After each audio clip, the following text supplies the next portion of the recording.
The average emotion lasts 7 minutes. And what keeps us stuck at the top of the wave are those three things: repetitive thinking and acting on our emotions and trying to avoid and suppress our emotions. And that's how we get stuck with chronic emotional disorders. You're listening to Dr. Matthew McKay on Psychologist Off the Clock.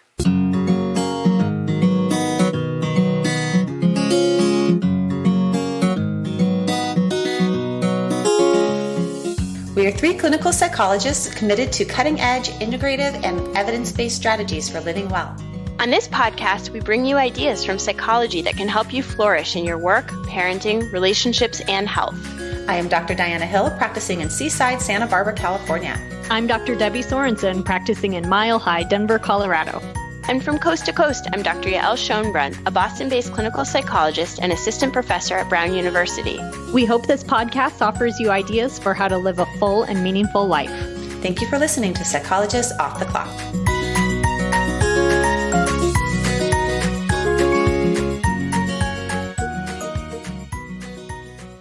Hi, everybody. We have some great events coming up in the new year we want to tell you about. I'm going to be in Santa Barbara at Yoga Soup presenting a workshop on committed action. So if you have a change you want to make in the new year and you want to do it in a way that is sustainable and values-based, meet me at Yoga Soup on January 5th from 2:30 to 5. You can find out more information at yogasoup.com. If you enjoyed episode 102 with Dr. Stephen Hayes, who is the co-founder of ACT and wrote A Liberated Mind, we are having an online question and answer session about a liberated mind. It's a great chance to talk to Steve Hayes directly, ask him questions, and listen to him talk about the book. That's happening on Tuesday, January 7th at 9 a.m. Mountain Time. So do the math on the time zones if you need to. And you can go to www.impactpsychcolorado.com for details about how to join us live. And if you are a mental health professional and identify as a woman, please come to Boulder, Colorado on March 7th. I'm doing a professional development workshop with Dr. Meg McKelvey. You know, as women in mental health professions, we have a lot to balance and we can get really depleted sometimes. And this workshop is about tuning into our professional values, recharging our batteries, and coming together to support one another in our professional and personal growth. And we really welcome everyone from students in graduate school to seasoned mental health professionals to join us. It's going to be a wonderful event. And so also for that, just go to impactpsychologycolorado.com for more information. We have links to all of these events on our website, offtheclockpsych.com. Check it out. We have Dr. Matthew McKay on the show for a second time, Debbie, and we had him on a while back talking about his book, The New Happiness, but today he's talking about another strategy that he uses in therapy called DBT, Dialectical Behavior Therapy, and a workbook that he's revised and that's coming out, the DBT Skills Workbook. So this episode, I think, is going to be especially helpful for therapists or for people that have experienced DBT or interested in trying out dialectical behavioral therapy for themselves and looking for maybe a therapist that works with that. Yeah, that's great. I think that the full-on DBT approach is really wonderful for people with, you know, kind of more severe issues. And I trained in that back in when I was training, and I think you did too, Diana. But if you're not in a program like that, the skills are wonderful. I mean, the interpersonal skills, the distress tolerance, the mindfulness skills, there's a lot of really good stuff in DBT that you can use with all kinds of different clients. I even use some of them with my kids sometimes, just teaching them about their emotions and being interpersonally effective. So I'm really excited to use this new book that's just kind of revised and updated. Yes. And just to give a nod to Marsha Linehan, who was the developer of Dialectical Behavior Therapy, and it was really a groundbreaking therapy. When we were in graduate school, it was just sort of coming out and gaining a lot of momentum. And what was different about Marsha Linehan's work was that she took everything that we knew from behavioral psychology and added in these components from Zen Buddhism and more Eastern-based principles and created this new program that was really at the time, I think, surprised people. They were excited about it. And it has a tremendous amount of skills to help you regulate your behavior, regulate your emotions, regulate your interpersonal relationships, and all based in really good science. So I think that this workbook is fantastic, and it's fun to see it used in such a applied in such a practical way by Dr. McKay. We also talk about in the episode these skill cards that he go along with the workbook. And in the episode, I draw a skills card at random from each of the different groupings of DBT. And it's kind of fun to see which skills cards I pull out. And those are another little handy tool to use. That sounds great. So take a listen to Dr. McKay all about the DBT skills workbook. Dr. Matthew McKay is a professor at the Wright Institute in Berkeley, California, and he's authored and co-authored numerous books, including the Dialectical Behavior Skills Workbook, but also the Relaxation and Stress Reduction Workbook, Self-Esteem, Thoughts and Feelings, When Anger Hurts, and Act on Life, Not on Anger. And McKay received his PhD in clinical psychology from the California School of Professional Psychology and specializes in cognitive behavioral treatment of anxiety and depression. Welcome, Dr. Matthew McKay. Glad to be with you. Today, we get to talk all about DBT. DBT has really evolved over time, and your workbook is a demonstration of that evolution. DBT was originally designed for people with emotion dysregulation and specifically used a lot with borderline personality disorder. And now it's demonstrated effective with a number of different populations. At the foundation of these skills is that they're skills in emotion regulation. What does it take to regulate our emotions? Well, I want to make a point that it's not just emotion regulation, it's behavioral regulation as well. Clients for DBT were folks who were struggling with borderline personality disorder, and they were not just emotionally dysregulated, but behaviorally, and did a lot of impulsive behaviors to cope with overwhelming emotions. Some interesting research came out and showed that when you treat the emotion dysregulation, the behavioral dysregulation goes away. And so helping people get downregulation skills is really important, not only to help them feel better emotionally, but to lead less impulsive, dangerous lives. So emotion regulation problems are different from people who have specific emotional disorders. You know, you can have an anxiety disorder, you can have depressive disorder, you can struggle with shame, you can have difficulties with anger. But people with emotion dysregulation are dysregulated across the board. All of their emotions are elevated. So when they get activated in a situation that generates anger, they are enraged. So and when they are sad, they are overwhelmingly depressed and sometimes to the point of suicidal ideation. When they are anxious, they're so scared and overwhelmed that they often get immobilized. So folks with emotion dysregulation are struggling across the board with overwhelming emotions. The knob is turned way up on their emotional life, all the way to high. And then that gets reflected, as you described, in how they behave. So whether that's how they behave interpersonally or how they behave towards themselves, maybe harming themselves. Things like binge eating could be a result of the emotion dysregulation getting so high, and that's how you're trying to control that feeling. Or for someone else, it may be outbursts of anger. For someone else, it might be cutting. Yeah, exactly. So self-injury, sudden anger, and certainly even substance use is a part of that behavioral dysregulation. Why is it that some people are better at regulating their emotions than others? Well, that's a great and somewhat difficult to answer question, I think. Linehan has postulated that emotion dysregulation is partly hardwired and partly a product of environments that are invalidating. And another part of what creates emotion dysregulation, of course, is trauma. And early childhood trauma, early adverse experiences in childhood seem to impact the development of neural pathways between the prefrontal cortex and the limbic system. So we don't get very emotionally regulated. If you don't have much of a connection between your prefrontal cortex, where you do your reasoning and thinking and deciding, and your limbic system, sort of the primitive emotional centers of the brain, then you often just react emotionally because you really don't have on board executive functioning. You're not really able to think about and analyze a situation.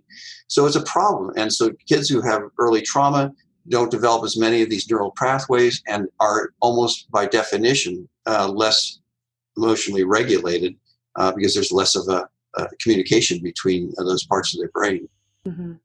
When I first started learning DBT in graduate school, it was one of those experiences of why didn't they teach us this all along? Like, why isn't this part of our curriculum? Because the way that DBT is broken down is into 4 core skills, and some of them are more acceptance-based skills and some of them are more change-based strategies. But they're concrete strategies that we all could use. And then in particular, if you have issues with emotion dysregulation, they're very helpful.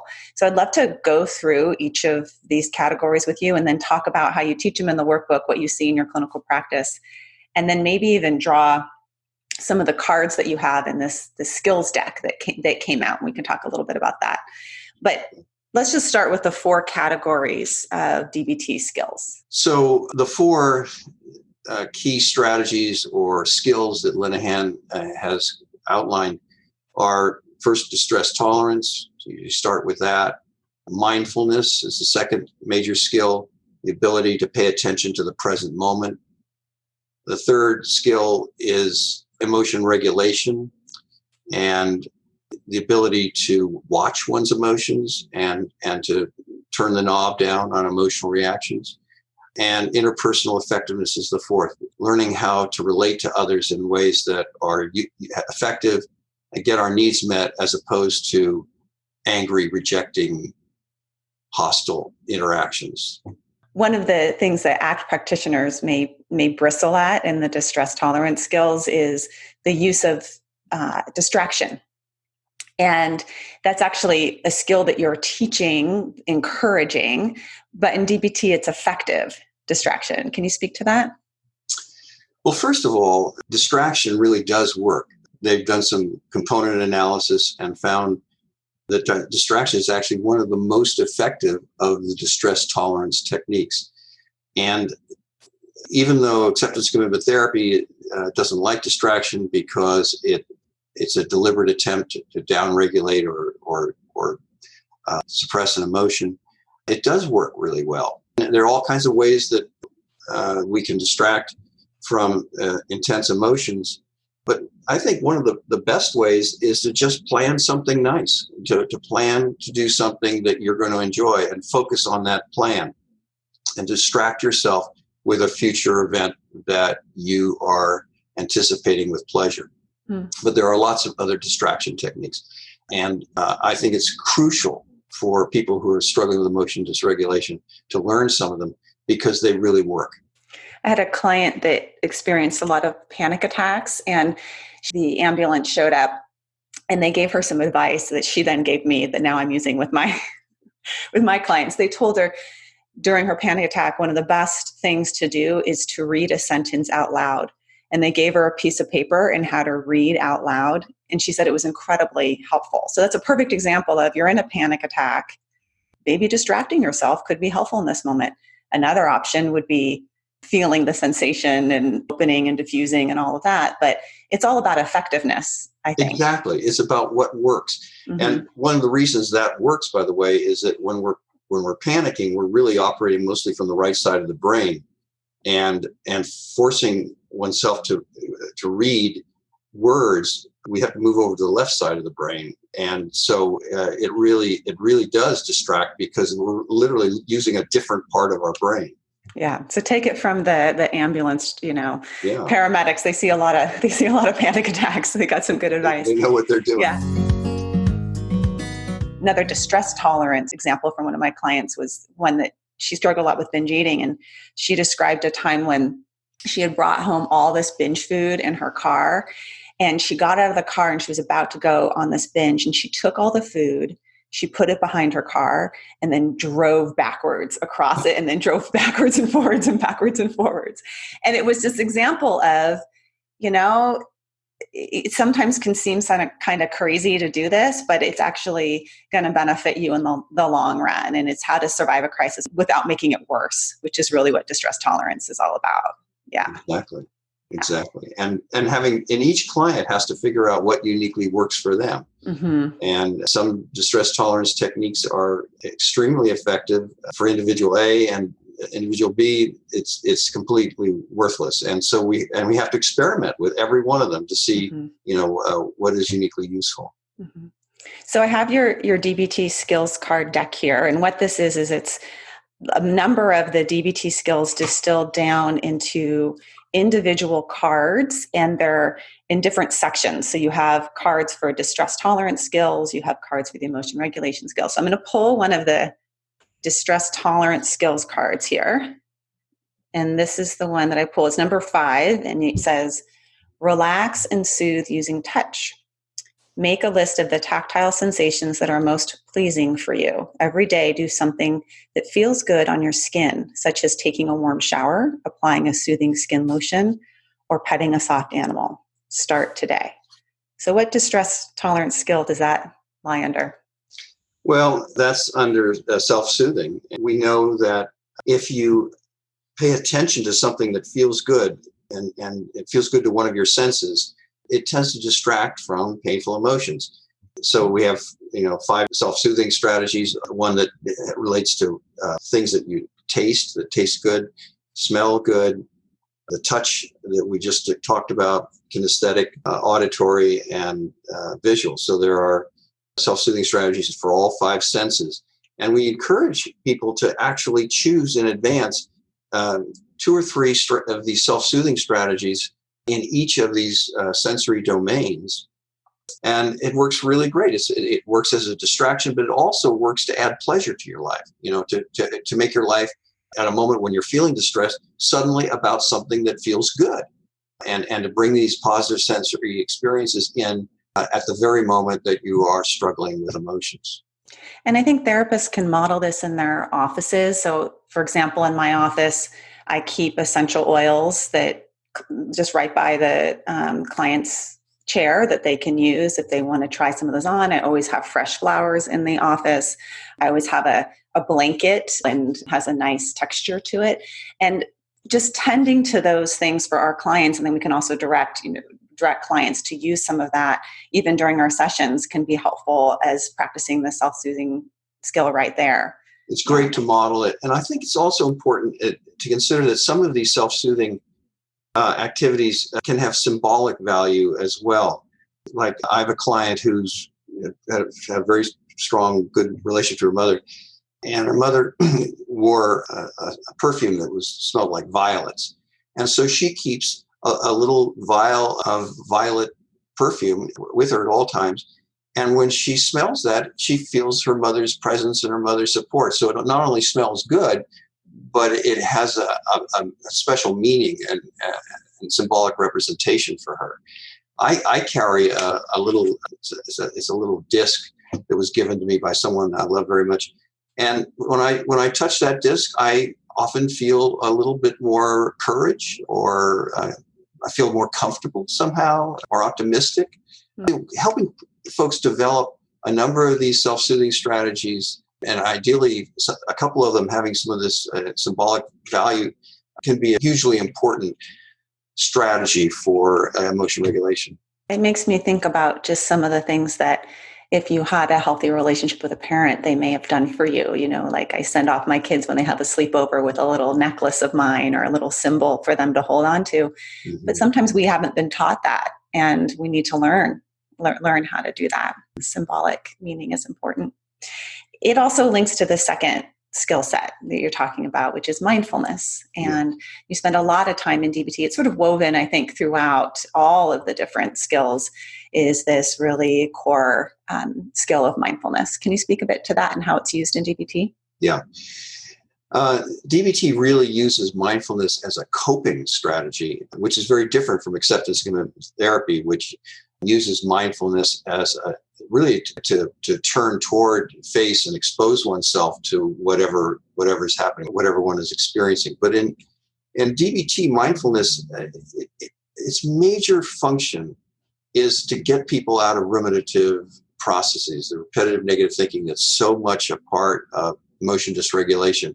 Mindfulness seems to work really well to help people get out of these repetitive negative thoughts. So if we get focused on the present moment, we're not thinking about all our mistakes in the past.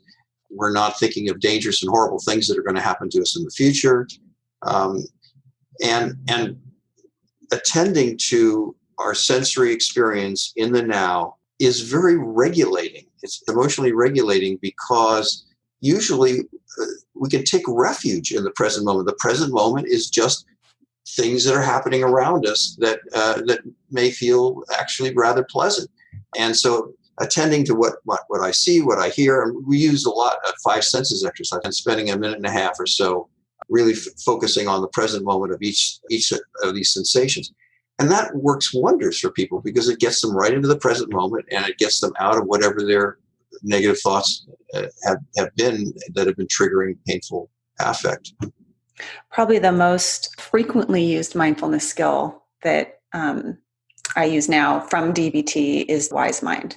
Yeah. And if you're my client, you know that word because it's balancing the wisdom from emotion mind and the wisdom from rational mind, and then finding a greater wisdom, a dialectic of the two. Can you speak about wise mind, how you teach it and how you use it? So I agree. Wise mind is a tremendously valuable strategy.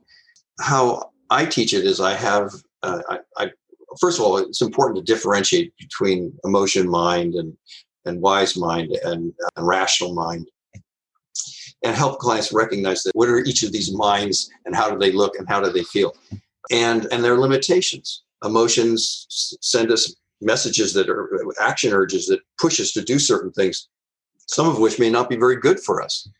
And sometimes rational mind comes up with all kinds of thoughts that actually don't lead to any appropriate or skillful action. And we just get stuck and paralyzed. So wise mind, I teach it, I don't know, we may teach it differently, but I teach it by having the client focus on the center of the breath, that spot right at the center of your breath, which is your diaphragm, and bring all of the attention to that place in the body and observe the breath. And when thoughts arise, let them go and just observe the breath for a while until you get really, really centered. Before they enter into the wise mind process, though, I usually have them start with a question. What should I do about such and such? If they're struggling with making a decision or developing a wise or effective course of action, so I'll have them ask that question first before entering the wise mind meditation and wait. And I'll tell them sometimes the answer isn't going to come during the wise mind meditation. It may come later in the day. It may come spontaneously. But just ask the question, do the meditation, and allow yourself, your wise mind to do its work. It eventually will produce some kind of response or answer. Because is that how you teach it? I teach it a little differently for every client, and sometimes I just teach it as an inner knowing that maybe is getting clouded or pushed around by emotional mind or reasonable mind, because we can feel those two arguing out. Thinking about an example for me this week of debating whether or not to go on a field trip with my kids on Wednesday or to work and get some work done during that 3-hour period of time. And I had my rational mind telling me to work, and I had my emotional mind feeling guilty for not going on the field trip. And they just bounced each other back and forth, and I couldn't decide until early this morning when I was out running, and I just had this knowing. And what I love about Marsha Linehan is that she really teaches that we all have a wise mind, and it's there, and how to climb down that sort of inner staircase into that place underneath that is calm and centered and knowing, and maybe honors all of it. Mm-hmm. Honors the emotion mind, honors the reasonable or rational mind, whatever you want to call it. Yeah. And I think that meditation or visualization is one way of getting there.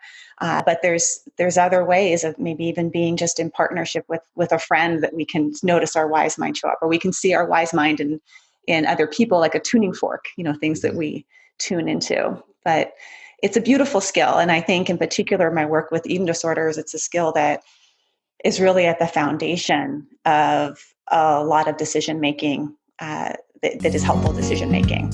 So I have your deck here. I'm going to pull a mindfulness card from the deck. And this is so this one's a related mind, but different than wise mind. It's beginner's mind. Mm-hmm. And so this card says, it's card number 22, use beginner's mind. We can talk about what that is, but it says, today engage with every situation and relationship as if you were seeing it for the first time, without making judgments and without being critical. Instead, be mindful of your actions and observations. Do your best to notice something new that you might have missed in the past. Try it today. So beginner's mind. Yeah. What is that? Well, it's such an important strategy and technique because so much of what drives emotion dysregulation are judgments. We make judgments about other people, negative judgments, and get very angry. We make negative judgments about ourselves and get very depressed and ashamed. So judgments really are the source of so much psychological pain. I would make a guess that 75% of the actual psychological pain people suffer is judgment related.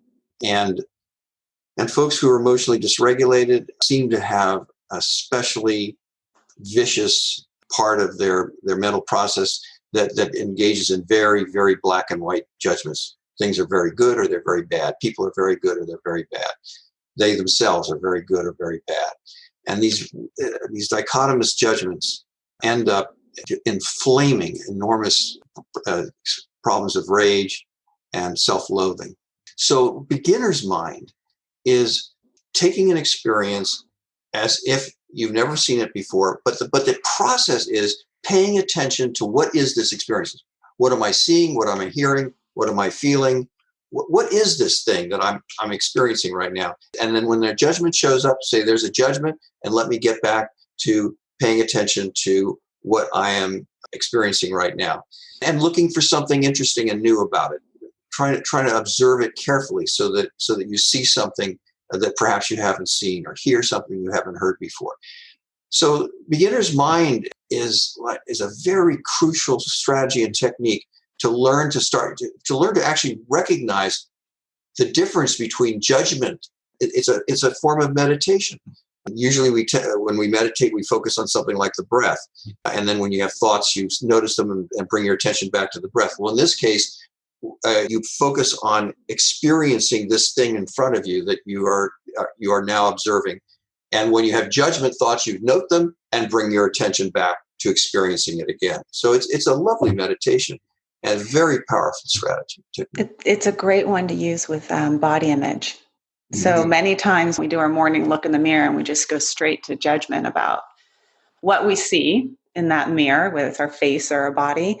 And if you take a beginner's mind as if you've never seen this face before, and you look at the shape of your eyes or the texture of your lips, it can be a very different experience, because judgments are a shorthand way of experiencing the present moment. But being in beginner's mind, that all falls away and you just see what is. And you can practice that, take it one step forward and take that same beginner's mind to looking at your child's face and look at the shape of their eyes and the texture of their lips. And then you start to appreciate that, wow, it's not going to always be this way.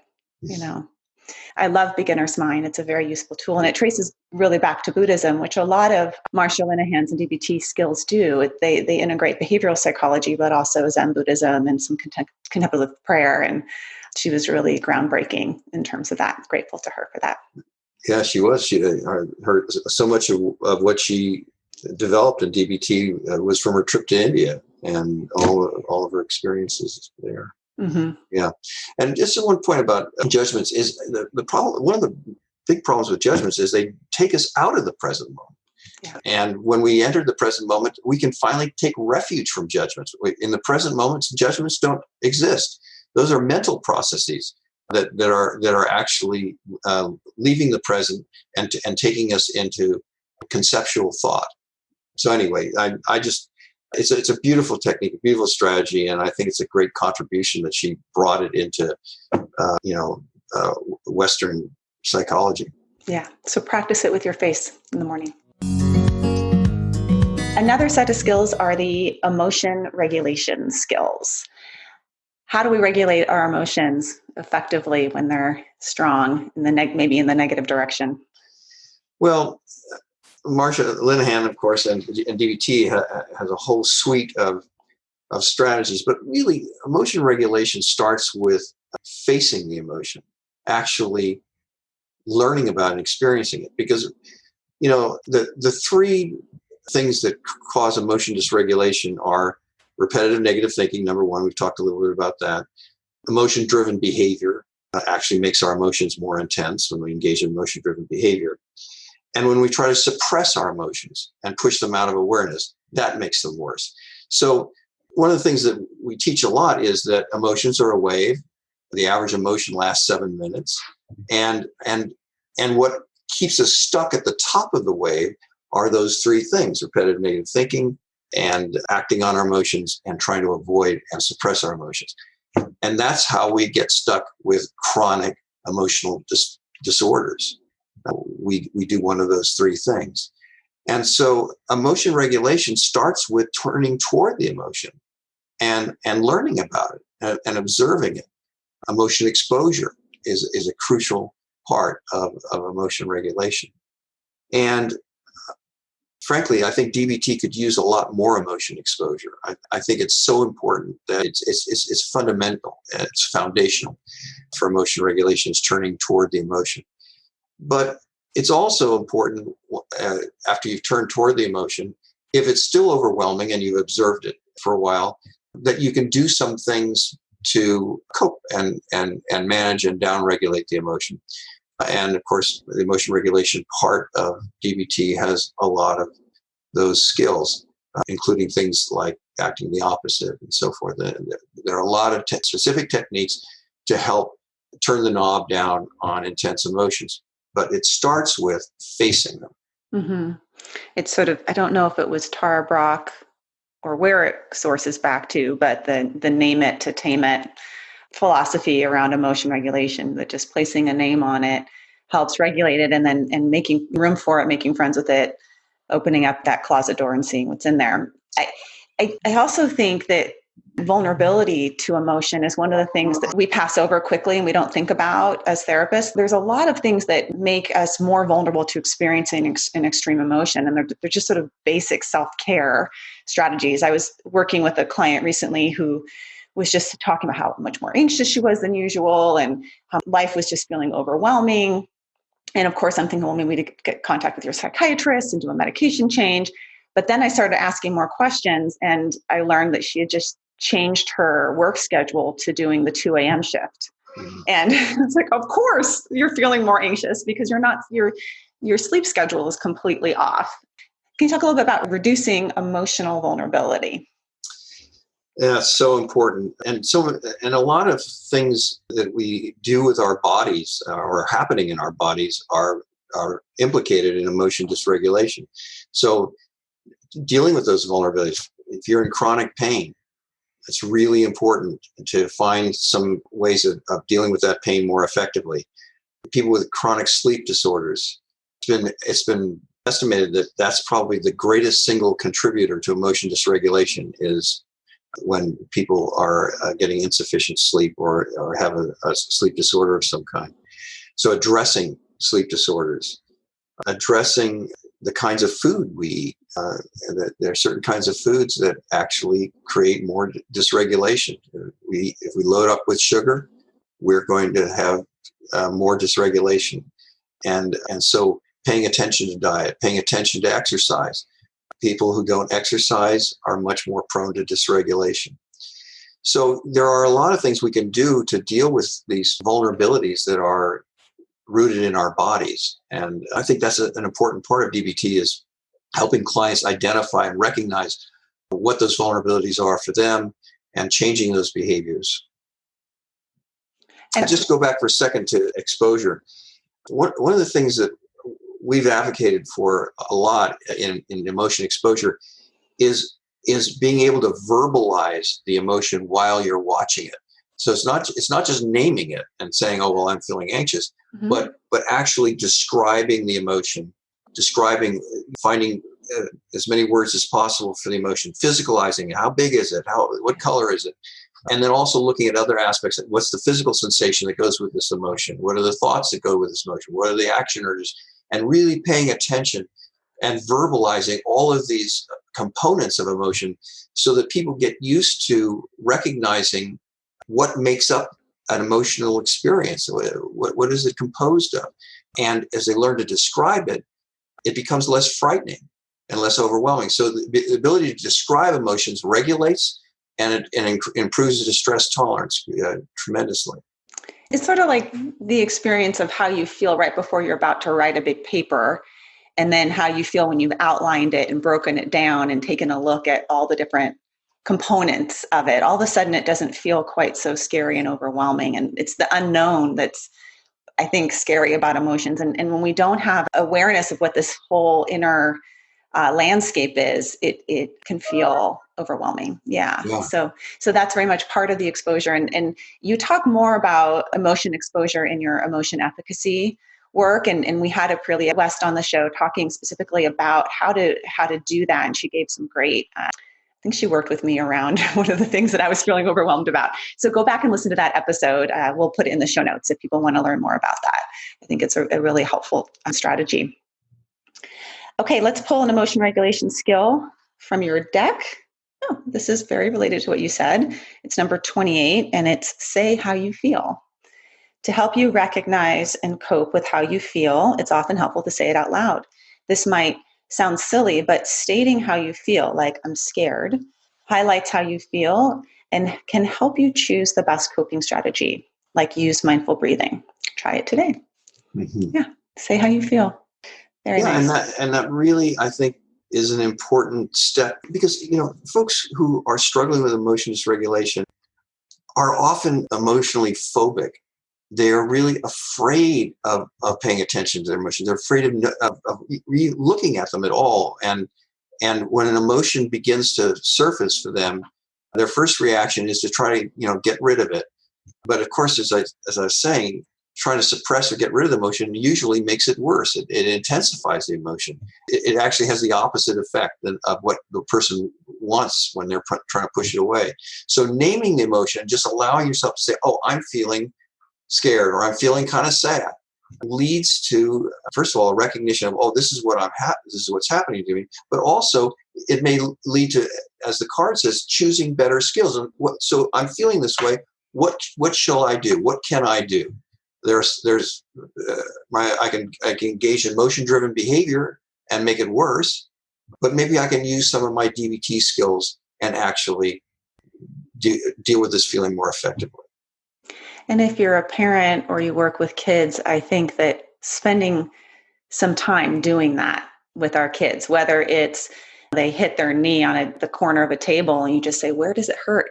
Show me and tell me what happened and what does it feel like? Is it like a spiky feeling or like a dull ache? Like describe it to me. That we're teaching our kids how to do that with our physical pain, but also to do that with some of the emotional pain, staying in that space long enough before you start going to the problem solving of what are we going to do about it now. Yeah. And you're making such a great point because when you look at a child who's just gotten overwhelmed by falling down, scraping their knee, and they're flooding with distress. And as soon as you get them to start describing what's going on, you notice everything shifts and that flooding stops.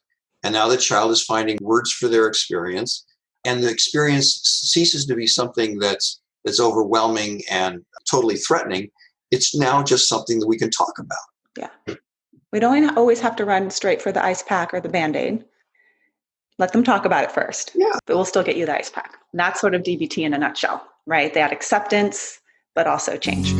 So interpersonal effectiveness skills, man, we could all use some of these. And when I think about these skills, I think about Marsha Linehan juggling these three components of balancing the objective of what we want to get in a relationship, balancing the relationship, how we want other people to feel about us, and then also balancing our own self-respect. And there's different points in times when those one may be stronger than the other. Sometimes we may even have the interpersonal skills on hand, but we don't use them. So what gets in the way of being interpersonally effective? Well, if you have the skills and you don't use them, what's getting in the way is a lack of mindfulness. You're not aware of the moment of choice. We talk a lot about the moment of choice. The moment of choice is when you've gotten triggered. Something has happened that has triggered a strong emotional reaction. You feel threatened in some way. And if you're not mindful and aware of that experience, that, this just happened to me. I just got triggered. I am feeling hurt, or I am feeling scared, or I'm feeling ashamed.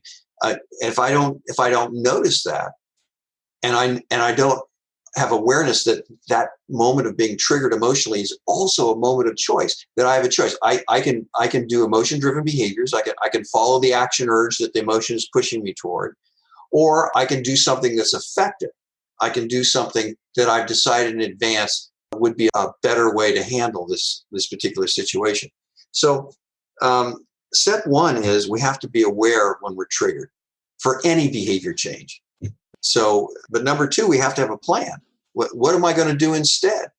I've got my old action urge, my old emotion-driven behavior. That's a well-worn path. The neural pathways that lead from getting triggered to that action they're very well established. But I have to also then get clear, what is my alternative? And so it's very important to work with people to develop, in this case, assertiveness scripts. How can I express my feelings and needs in a way that's effective? And planning that in advance. And so helping clients identify likely situations that are going to be coming up in the near future where they're going to get triggered. And working with them to mindfully learn to observe that moment when they're triggered, to notice when they've gone into that triggered, painful state. And then, and I have a plan that goes with that. And I want to say something about that too, because one of the things that we've done that's very different in this book than we've done before is we're using cognitive rehearsal to help with this. So cognitive rehearsal, which is an old technique that goes back in the early 70s, but April West and I kind of sewed it together with exposure to make the rehearsals more effective. And that's what we're doing now with all the DBT skills. So the first thing is, okay, let's visualize that triggering experience. And then let's actually feel upset. Let's visualize it long enough that we can get up to a 5 or 6 suds and really feel a level of distress. But now I'm gonna notice the distress. I'm gonna recognize that this is a moment of choice. Here it comes. Here's that urge to do that old emotion-driven behavior. I can feel it. And now we have the client visualize new values-based or effective behavior, that a new response. And it might be, expressing their needs in an assertive way, setting a limit, asking for something, or even just acknowledging that they've been hurt, that they've had this experience, this emotional reaction. But the new behavior then is visualized right next to the experience of the triggering event and the emotion that went with it. So by using exposure and having clients learn new responses and practice, visualize new responses in the face of the pain and during the pain, it makes it more likely they'll be able to use it out in the world when they're triggered. This is like athletes have been using this for a while, where they'll imagine themselves, at the game, the pressure's on, it's the end, you got 2 minutes left to make the shot, and then imagine yourself centering, taking a breath, and shooting the ball, right?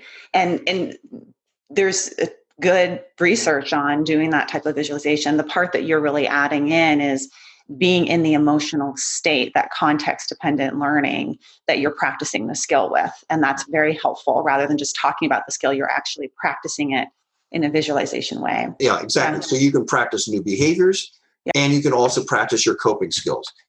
Let's visualize the activating experience, and let's notice that you're getting upset.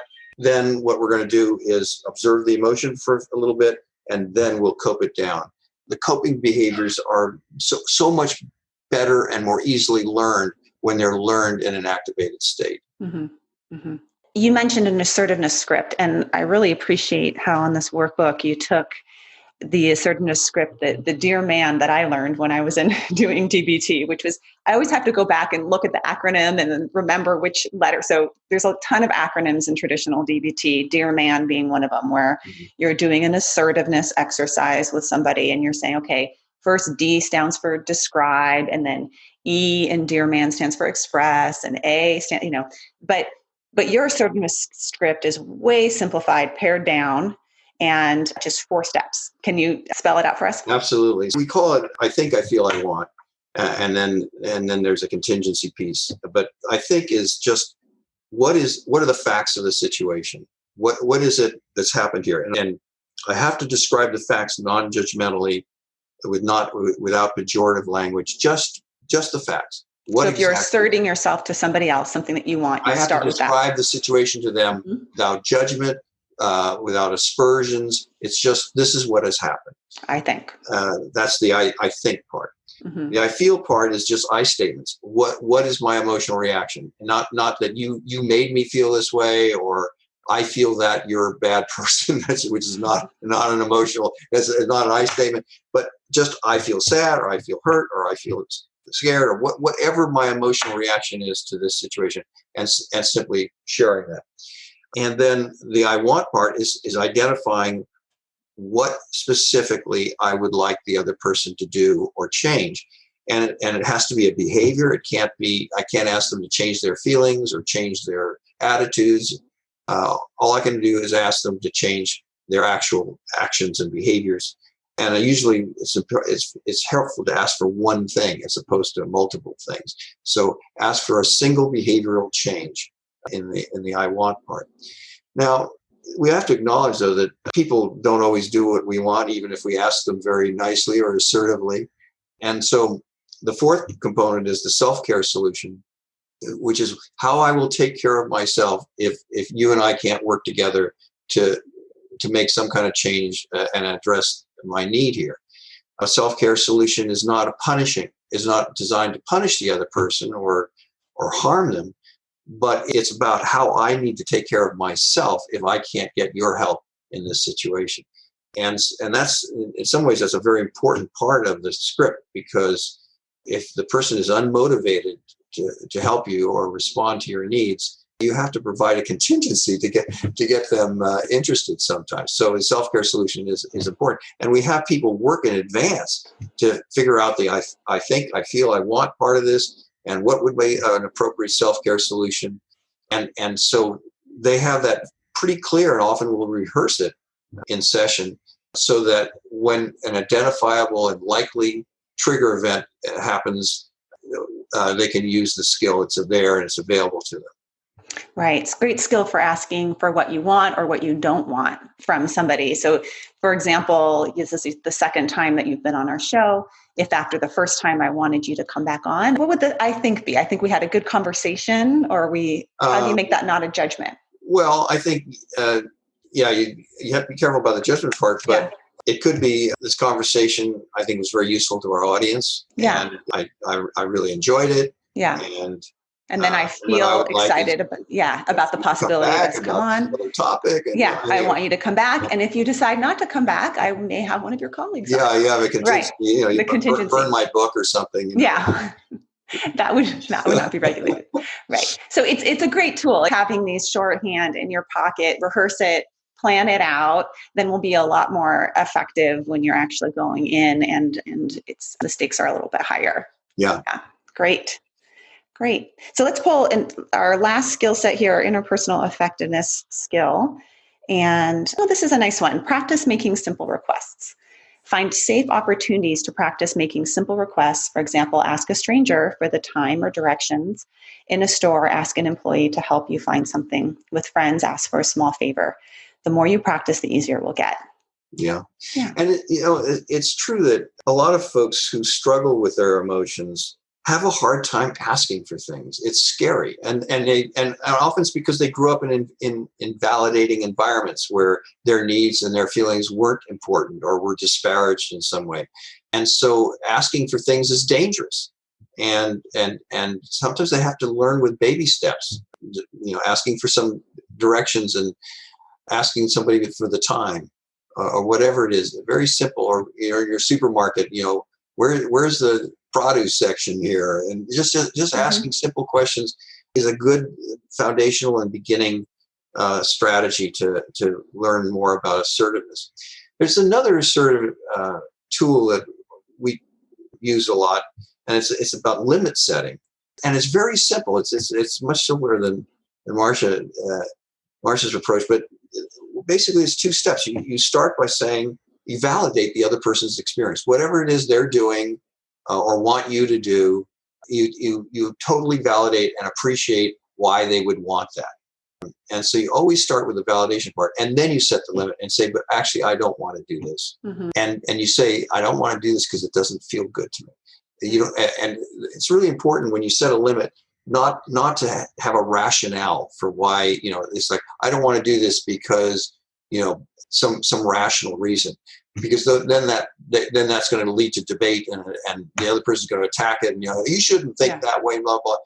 But in fact, if we just keep it very simple, validate the other person, and say that I don't want to do this because it doesn't feel good to me, it really cuts off a lot of arguments, but also helps the other person feel okay about their own needs. A lot of the strategies and skills that we've talked about today, you'll see sort of this underlying theme of practice. And DBT is all about practice, practice, practice, practice, practice. The workbook that you offer has a lot of practices in it, some skills cards to continue your practice at home. And it's something that people can use either on their own, or if they're in a DBT group or a therapist wants to use it with a client, it can be used in that way. So it's really bridging this traditional DBT approach of it's in a group for 2 hours at a time into the real world, and simplifies things and makes them really accessible. It's kind of cool for what you're saying about practicing. Because now we have clients, we get a card out that's something that they really do need to practice, and we want them to carry it with them all that week and just read it every day, reminding themselves, oh, I'm working on this. And they keep the card with them because that's their reminder that this is the thing they're practicing. So it's kind of cool from the point of view of homework and practice. Yeah. Well, I also think with DBT, I think people get bogged down. They just get bogged down by how much. There's so much, it's too much. And therapists get bogged down by it. So actually what I appreciate about the card deck is I have this one card that lists 52 skills on it. And so even as a therapist, I could use this one little card that lists the 52 skills to think about what I'm going to do in my session today, as opposed to having to go through a big manual. And for me, that's what's helpful about it. And then, you could just pull skills at random. Honestly, if you just pulled any skill out of the deck, it's probably going to be helpful. So, but yeah, I like this. I like the card deck. I think it's good. Yeah. But you need the background a little bit to apply it well. So thank you for doing this work and for updating it with some of your wisdom and strategies that have worked for you. Really appreciate you in bringing this to us. Thank you. Yes. So we'll link to all of that on our website. And if you want to look up some of these cards, there's 52 skills on them, and they could be another kind of nice little tool to have as well. And it's a pleasure and delight to have you back on the show. And we hope that you'll come back again talking about another book, because you've got a lot of them. I really enjoyed being with you and having our conversation.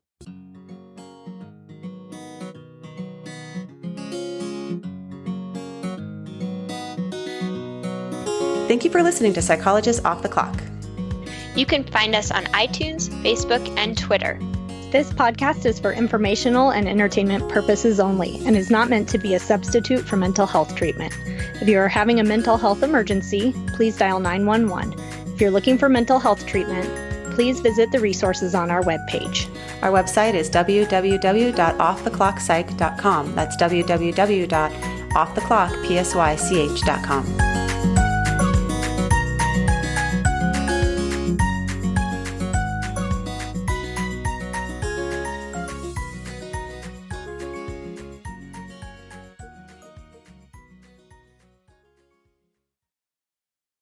Take care, Dr. McKay.